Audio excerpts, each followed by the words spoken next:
말씀 먼저 같이 보고 예배를 열도록 하겠습니다. 요한복음 17장입니다. 요한복음 17장 20절부터 24절까지 보겠습니다. 우리 한 절씩 교독하고 마지막 24절은 같이 읽도록 하겠습니다. 내가 비옵는 것은 이 사람들만 위함이 아니요 또 그들의 말로 말미암아 나를 믿는 사람들도 위함이니 아버지여 아버지께서 내 안에 내가 아버지 안에 있는 것 같이 그들도 다 하나가 되어 우리 안에 있게 하사 세상으로 아버지께서 나를 보내신 것을 믿게 하옵소서. 내게 주신 영광을 내가 그들에게 주었사오니 이는 우리가 하나가 된 것 같이 그들도 하나가 되게 하려 함이니이다. 곧 내가 그들 안에 있고 아버지께서 내 안에 계시어 그들로 온전함을 이루어 하나가 되게 하려 함은 아버지께서 나를 보내신 것과 또 나를 사랑하신 같이 그들도 사랑하신 것을 세상으로 알게 하려 함이로이다. 같이 읽겠습니다. 아버지여 내게 주신 자도 나 있는 곳에 나와 함께 있어 아버지께서 창세전부터 나를 사랑하심으로 내게 주신 나의 영광을 그들로 보게 하시기를 원하옵나이다. 아멘.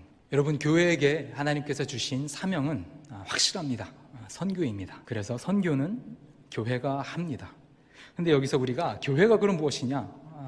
정의를 잘 내려야 돼요. 선교지에 나가면은 교회를 어떻게 정의하느냐에 따라서 사역의 분위기와 색깔이 많이 달라집니다. 어떤 사람들은 교회가 이렇게 큰 선교지에서는 코끼리 교회 그리고 또는 토끼 교회 이런 표현들을 많이 씁니다. 코끼리 교회는 저희 교회 같이 이런 큰 교회예요. 장로님들이 다 있으시고 목회자가 있고 찬양팀이 있고 코끼리 교회입니다. 토끼 교회는 아무것도 없어요.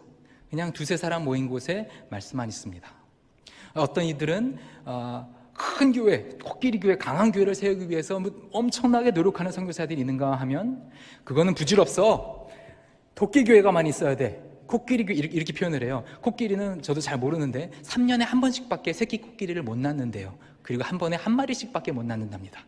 큰 교회는 큰 교회를 낳을 때까지 너무 오랜 시간이 걸려요. 토끼는 잘 몰라요. 한번 찾아보세요. 3주에 한 번씩 새끼를 낳는데요. 그죠? 근데 한 번 낳을 때 수십 마리씩 낳는데요.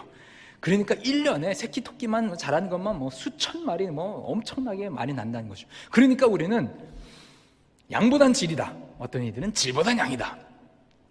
자, 그럼 교회란 무엇일까요? 교회는 정말 큰 교회 이런 것만이 교회일까요? 아닌 거죠. 모두들 동의가 되시겠죠. 하지만 또 반대로 두세 사람이 모인 곳에 성경책이 딱 있으면 그것이 교회다. 잘 생각해 보시면요, 여러분, 그것도 아닙니다. 두세 사람 모인 곳에 그냥 성경책만 딱 얹어놓은 곳, 교회를 교회답게 하는 것이 무엇이냐? 건물이냐? 아니죠. 숫자냐? 아닙니다. 하나님 말씀만 딱 얹어놨다고 그것이 교회되냐? 아닙니다. 교회를 교회답게 하는 것을 저는 연합이다. 성도의 연합이다 라고 저는 정의 내리고 있어요. 예수님께서 마지막 기도하실 적에 성도의 연합을 위해서 기도하셨습니다. 성도의 연합을 중심으로 성경 구절을 막 찾아보잖아요. 예수님께서 정말 중심적으로 생각하셨던 것, 제자를 통해서 주님께서 원하셨던 것 한 가지가 있었다라면 그것은 연합입니다. 서로 사랑하는 것을 원하셨어요. 교회에서 어떤 목회자가 설교를 잘하는 것을 주님께서 명하시지 않으셨다라는 거예요. 교회를 교회답게 하는 것이 무엇이냐? 좋은 설교자? 아닙니다. 능력 있는 장로들? 아닙니다.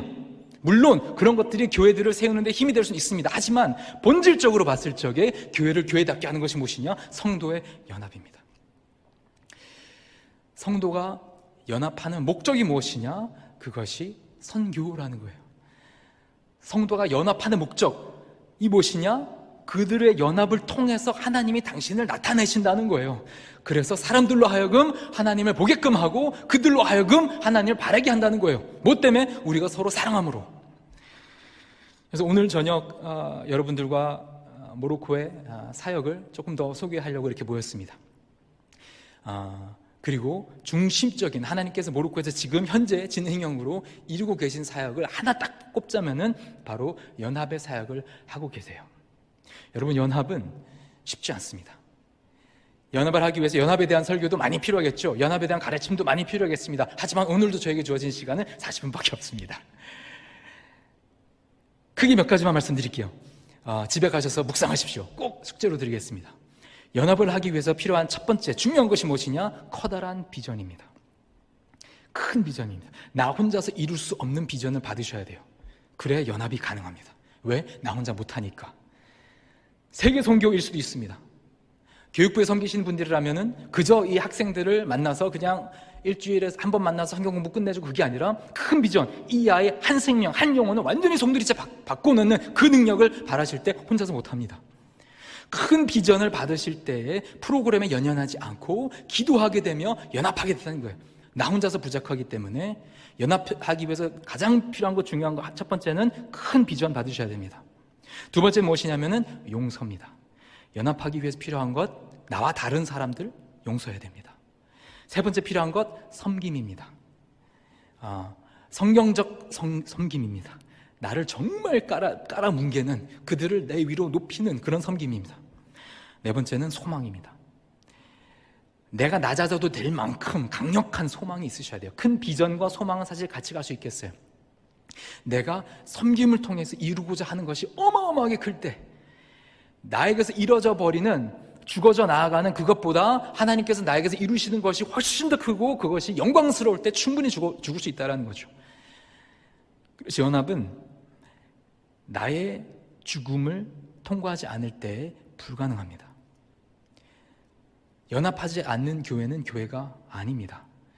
연합하지 않는 교회는 사역을 감당할 수 없습니다. 언젠가는 죽고 마는 교회가 된다는 것입니다. 쉽지 않지만 우리가 복음을 경험했을 때 우리를 위해서 죽어주신 하나님과 우리와의 연합을 이루시기 위해서 예수님께서 보여주신 그 본보기가 십자가였기 때문에 우리는 그 십자가의 연합의 능력을 보고 우리 또한 우리의 죽음으로 나아갈 때에 성도가 연합한다. 그리고 성도가 연합했을 적에 굳이 선교 프로그램 안 만들어도 됩니다. 저절로 돼요. 성도가 연합할 때 긍휼 사역 안 만들어도 돼요. 저절로 됩니다. 역동성 있게 교회가 살아나와서 막 움직이는 거예요. 연합하기 때문에. 그래서 하나님이 교회를 향해서 외치는 단 한 가지 단어가 있다라면 연합하라입니다. 뭐를 통해서? 서로 사랑하면서 용서하면서 섬기면서 연합을 이루어나가라는 것이 교회에게 주어주신 하나님의 한 가지 명령일 수 있겠어요. 사탄이 하는 일은 그 무엇이냐? 그 연합을 깨뜨리는 겁니다. 무슨 수를 사용해서도, 어떤 감정을 끌어내서도 연합을 깨뜨려야 하는 것이 사탄의 일이에요. 그래야지 교회가 아무 일도 못하고 그냥 생존만 하죠. 연합을 그 무엇보다 사모하시는 우리 초대교회 성도 여러분들 되시기를 주님의 이름으로 축복드립니다. 우리가 더 연합해야 됩니다. 더 사랑해야 됩니다. 더 다른 사람들, 나와 다른 사람들을 품어야 됩니다. 섬겨야 됩니다. 그 섬김의 기쁨의 그 능력의 오묘한 주님의 섭리를 경험하시는 여러분들 되시기를 간절히 축복드립니다. 주일날엔 제가 작은 순종의 시작이라고 설명드렸지만 그 순종이 어떤 순종이었냐면은 연합의 순종이었어요. 정말 쉽지 않은 그 연합을 조금만이라도 이루셨을 적에 나타나는 그 연합의 사역의 능력, 그거 경험하시면요 더 낮아질 수 있으십니다. 더 포기하실 수 있으세요. 한번 나의 주장을 굽히시고 보게 되는, 경험하시는 하나님의 넓히시는 능력의 손길을 경험하시면요 고개 굽히실 수 있으십니다. 80대 경력자가 20대 초짜에게 머리 굽힐 수 있는 거예요. 그렇게 됐을 때 교회가 성장할 수 있습니다. 저는 초대교회가 그렇게 됐으면 좋겠어요.